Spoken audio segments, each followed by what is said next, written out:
Hello guys, today in this video we are going to see about electric motor, like how an electric motor works and the applications of electric motor through an experiment.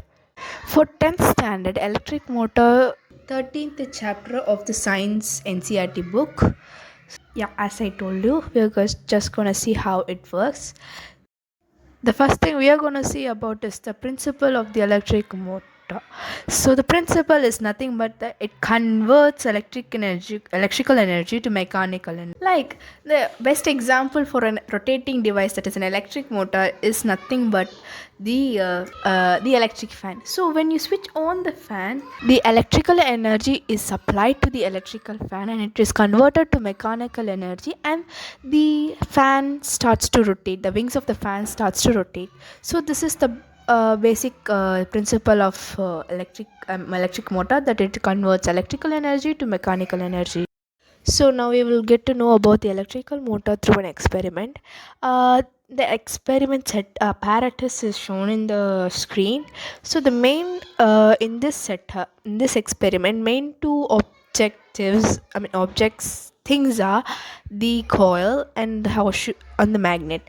This magnet is a horseshoe magnet, and in between the horseshoe magnet, there is a conducting coil ABCD. Let's just name it as ABCD.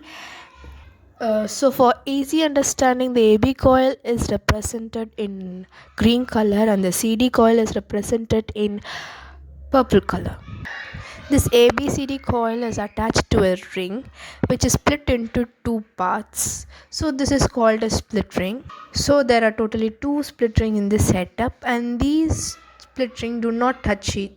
They will not touch each other. The inner part of the split ring is connected to a axle which is very closely connected to the split rings are very closely connected to the axle, and the axle is furthermore connected to the rotating device which makes the device to rotate.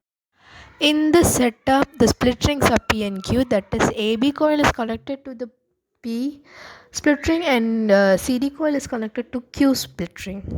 The split rings are furthermore they are merely touching a carbon brush. A carbon brush is a stationary object, and the split rings are not stationary, they just continue moving.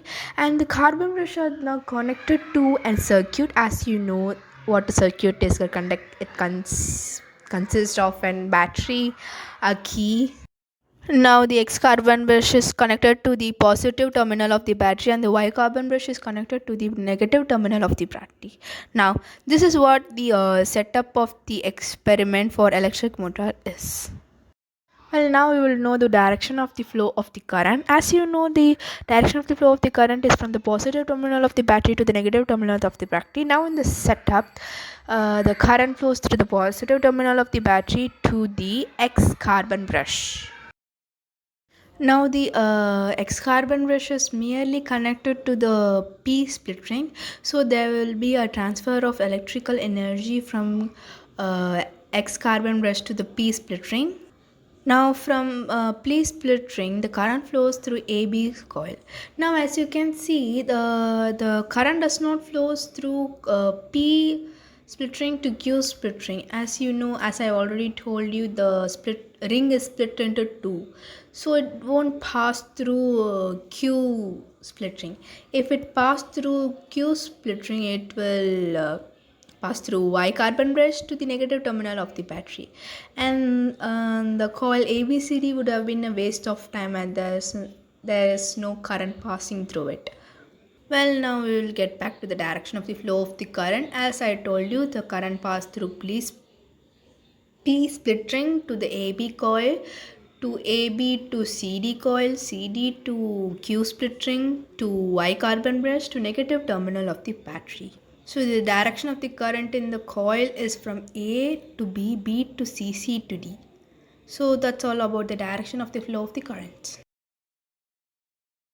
Now in this setup, the direction of the magnetic field is, as you know, it is from north to south. So you can see the direction of magnetic field in the screen. Now when the current passes through the AB coil, AB terminal, as you can see the direction, the direction of the current and the direction of the magnetic field is perpendicular to each other. As you know, when the current direction of the current and the magnetic field are perpendicular to each other, the conductor will experience some force. So according to left hand Fleming's rule, is that when we stretch our three fingers, that is thumb and index and middle finger of our left hand, the direction, well, according to Lee, we can say that the index finger is the magnetic field lines and the middle finger is the current, and obviously the thumb finger will be the direction of the force. So if you apply left hand Fleming's rules to the AB coil, the direction of the force will be downwards, so the AB coil will move downwards. So if we apply the same for the CD coil, that is the, well, according the fingers, the direction of the thumb will be upwards, so the CD coil will move upwards. So according to left hand Fleming's rule, uh, we can say that the AB coil will move downwards and the CD coil move upwards, as the magnetic field is perpendicular to the electric current.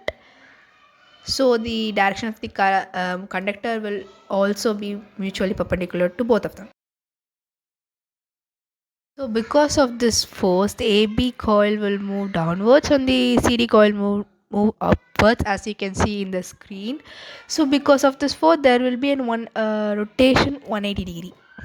So as you now can see, the position of the P and Q split rings have been exchanged. Like the P split ring would be attached to the X carbon brush and the Q would be attached to the Y carbon brush. But now after the rotation, the Q is attached to the X and P is attached to the Y. And now you can see that the CD coil is at the left side of the screen and AB coil is at the right side of the screen. Before it was that like opposite. So now the carbon brush, as you know, as I already told you, that the carbon brush is stationary object. So there will be no change in the position of the carbon brush.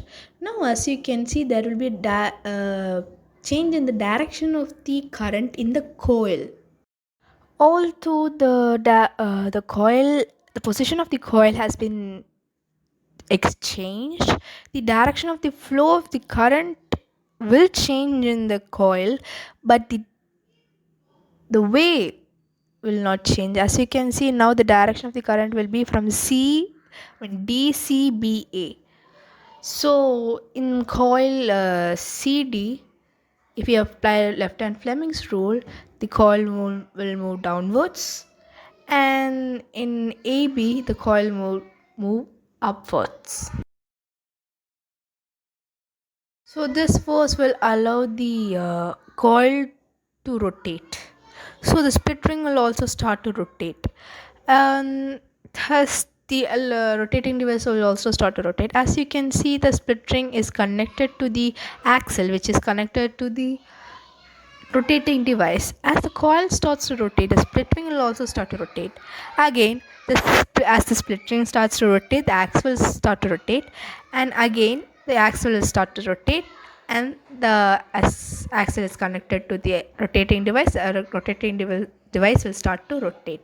So this is how the electrical energy is converted into mechanical energy, and the mechanical energy makes the rotating device to rotate, and that's how we use those devices. So one important thing about this electric motor is what a commutator is. Well, commutator is nothing but the split ring.